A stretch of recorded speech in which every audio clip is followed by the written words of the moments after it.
Welcome to A Taste of Theater, where everyone is a star.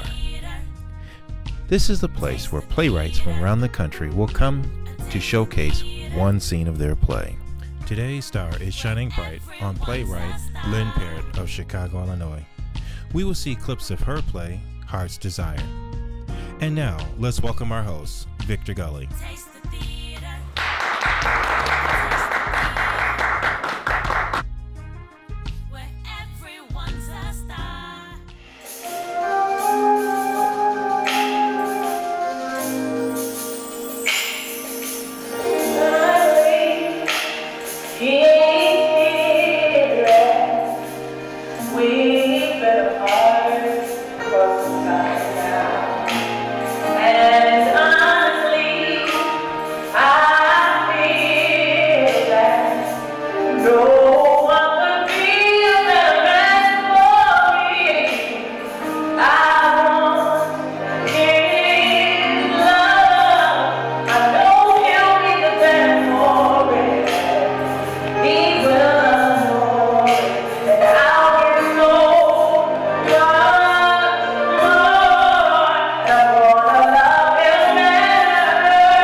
Taste of Theater, where everyone is a star.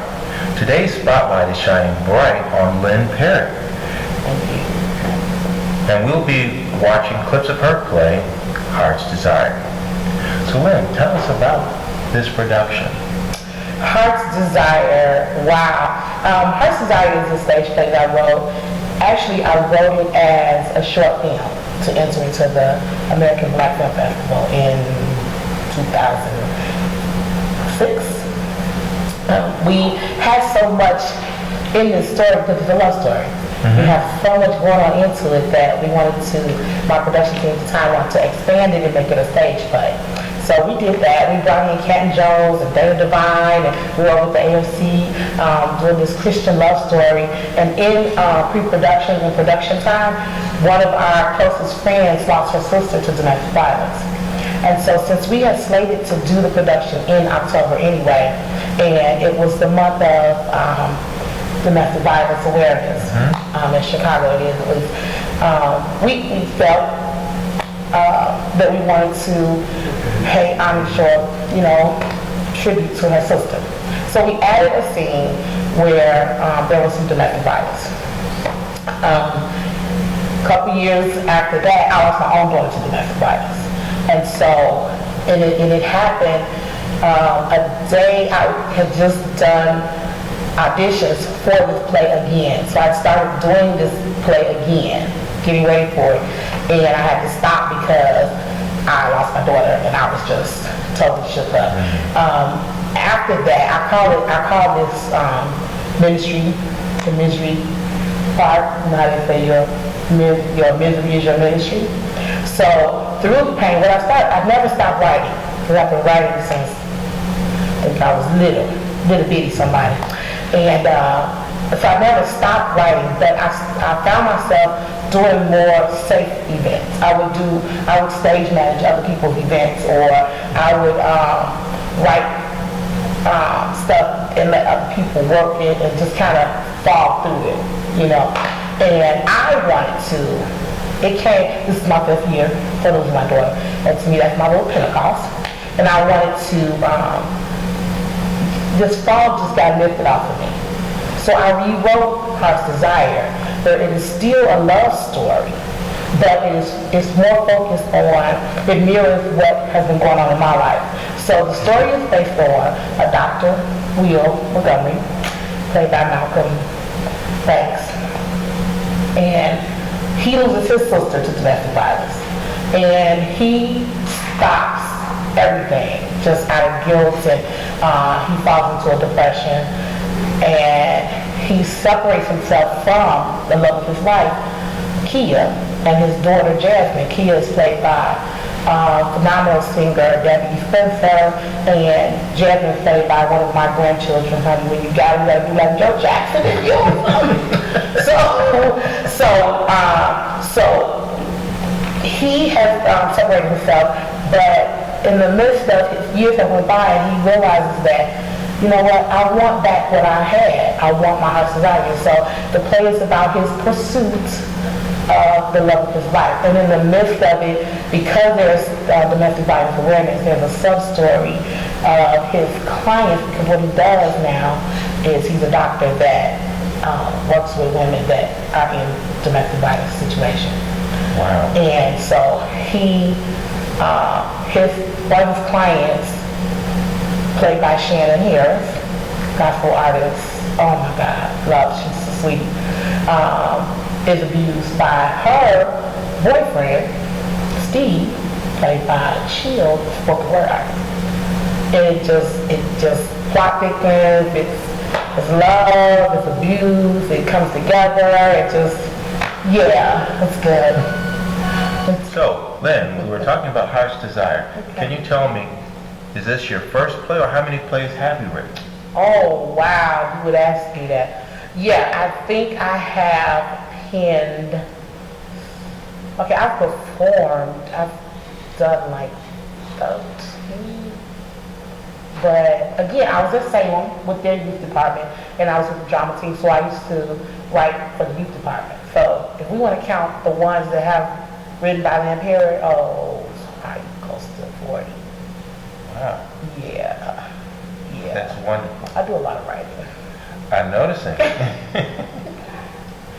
And what was the inspiration for starting this play? I know that you wanted it to be a movie at some point in time, but what started this Heart's Desire? So one of my plays, Sister Girl Be Whole, is about 4 women with different issues, really similar to Wait to Exhale. And I just fell in love with one of the characters.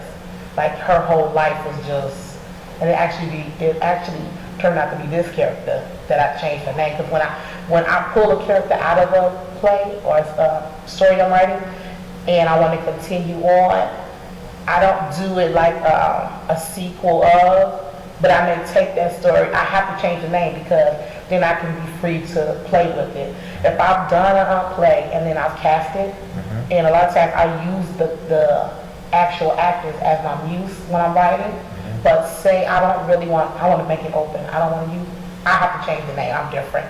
So I have to change the name to protect the innocent and keep the story going. So if you've ever seen Sister Girl Be Whole, you'll be really, you'll fall right in line with this with Heart's Desire, because Sister Girl Be Whole's character, Quincy and Lisa, I think that's their names. They had a daughter named Kiara or something like that. I can't remember. This is where the story came from. Wonderful. Yeah. So what character was the hardest to write for? Steve. And why is Steve the hardest character? Yeah, he's the abuser. So why was that hard to write for? I don't like Steve. Steve is a necessary entity in this production because in order to be abused, there has to be an abuser. But I don't like a man that would abuse the person that leans on him and says that they love him and he loves them, and then mask it as if it's just, it's an anger management. No. There is a domino effect to what you're doing to that particular person, because he's an abuser. And I know that he has to exist, but I personally don't like him. And so what I allow the characters that become Steve is I really allow them to take ownership in the character. I want you to say the lines that will cue Carlos to say her lines, or the cue the person that's in the scene with you for their lines. But if you develop a personal ownership to this character and he is different from what I've said, doesn't matter to me as long as you do what I told you to do. Because with that particular character, because I haven't even invested like backstory. You know how when you're writing, you get a backstory if you have some. Nah, I haven't even done that with him. Interesting. Yeah. So, if someone wanted to learn more about your play, Heart's Desire, how would they find out more about it? I am currently all over Facebook.com. Also, you can watch this TV show. I'm sure he'll tell you about it. But you can just Google me. I do a lot of my stuff on Facebook.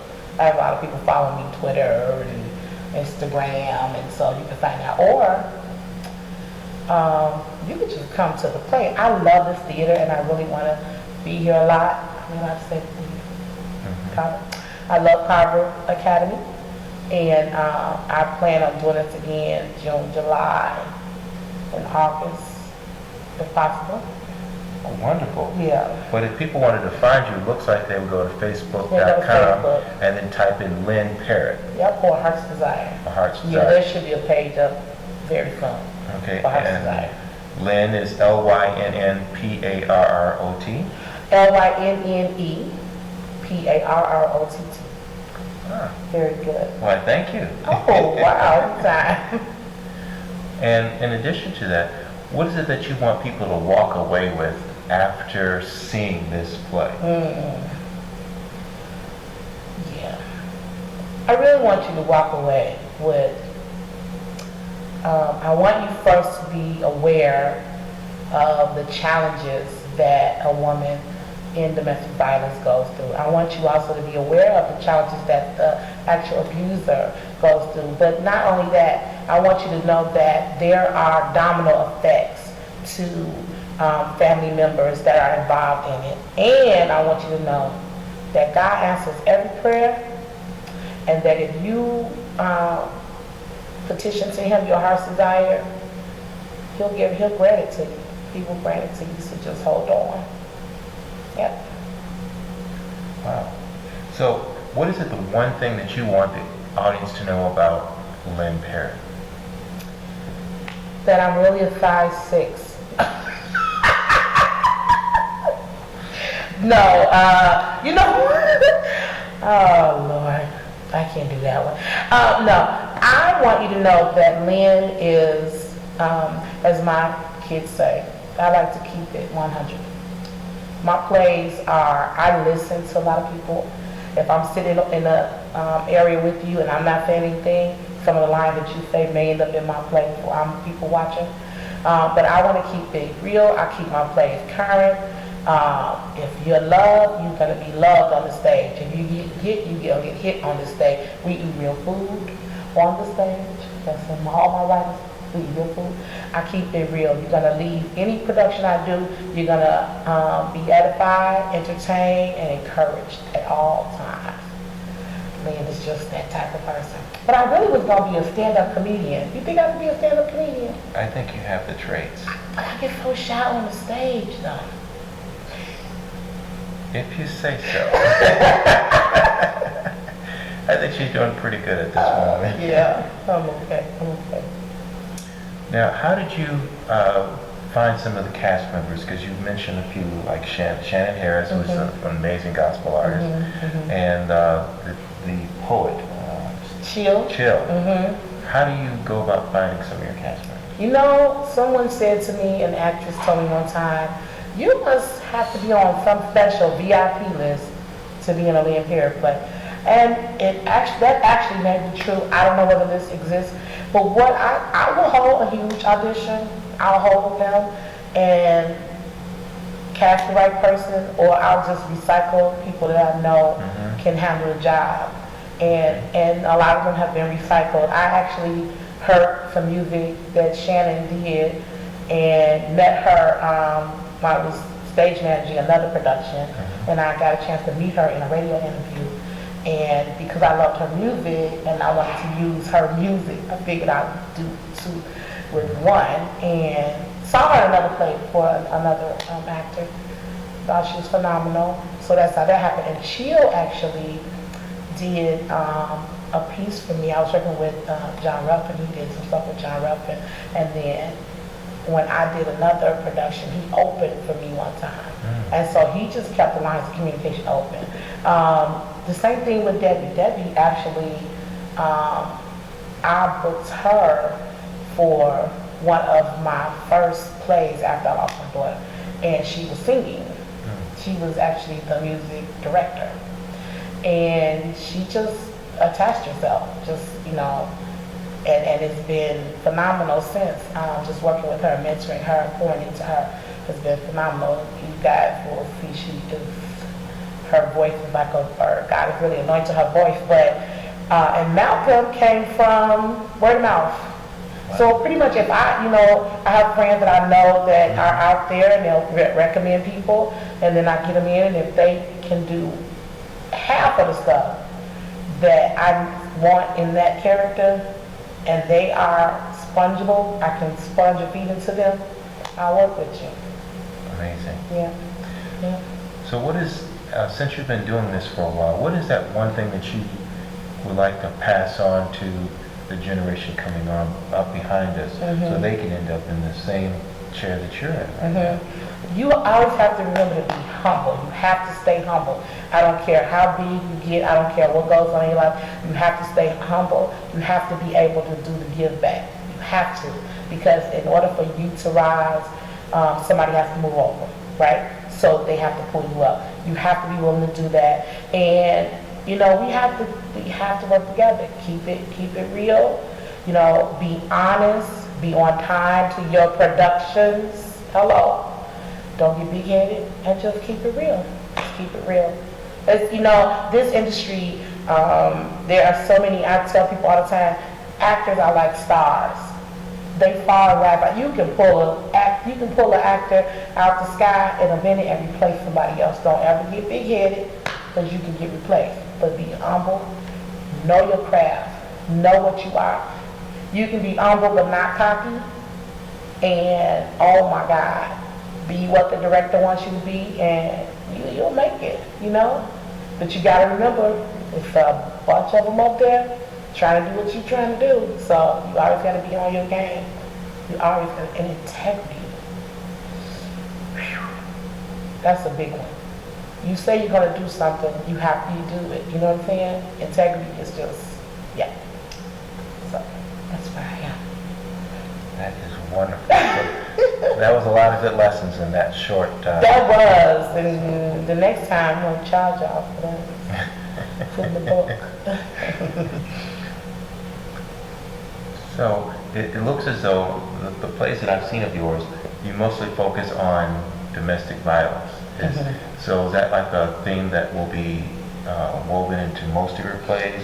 Yes, that is a theme that will be woven into all of my productions, even the comedies that I do. If I have a story of Joe, Unshaken Faith.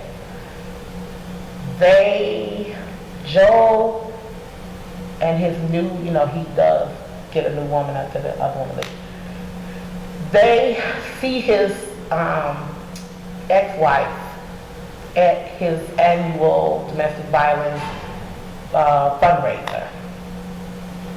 Even if there's no fighting, no anything, yeah, we're going to mention it. We're going to talk about it. There's going to be some statement.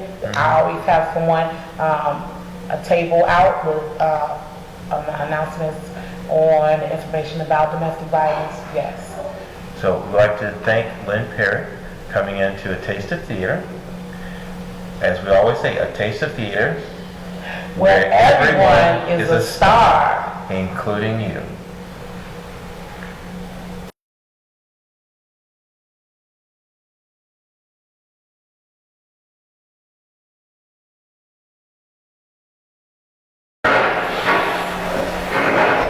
A counselor? Yeah. She's a friend of mine. Look, she holds weekly sessions for domestically abused women who are pregnant like you.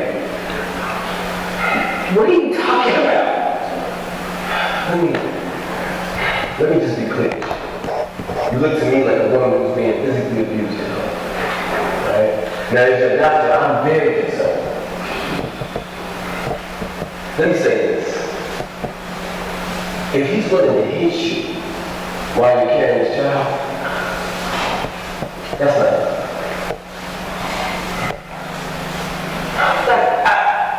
Either you get help on your own, or I will enforce medical protection for his baby.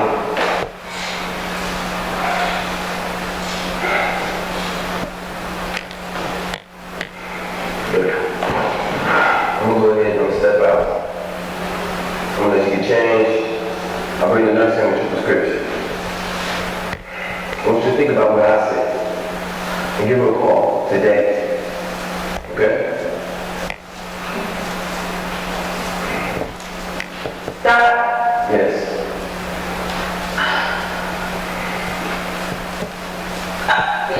I'm fine, really. I'm fine. Okay? 1 week. All right. All right.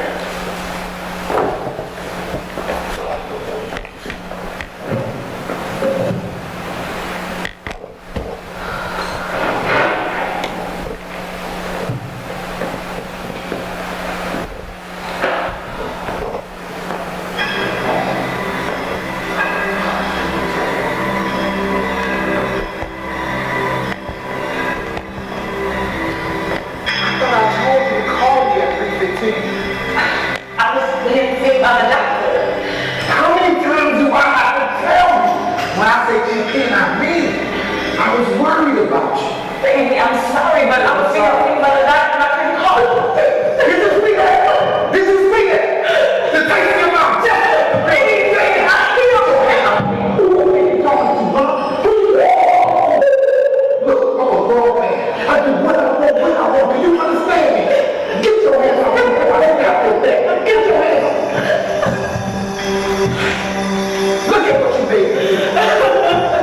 Now I need a drink. But I'm gonna go across the street to this liquor store. If you know it's good for you to tell your man what to do, you can sit outside and good. Damn person.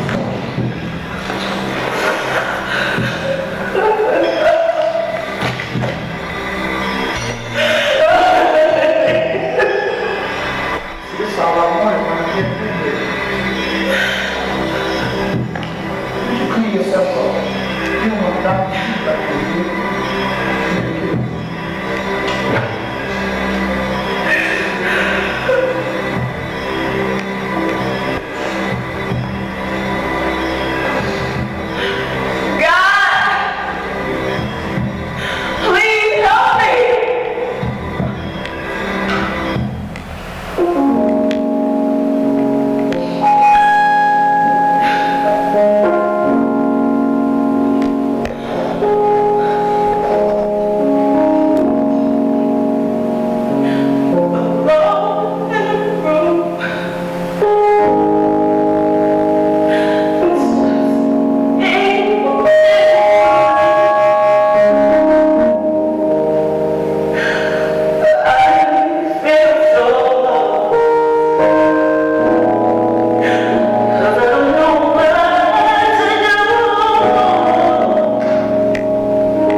should have been there. I should have been there to protect her from him.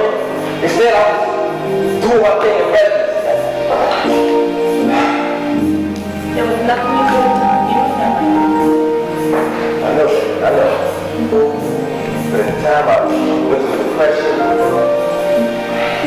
lost my career, my life. Then I said,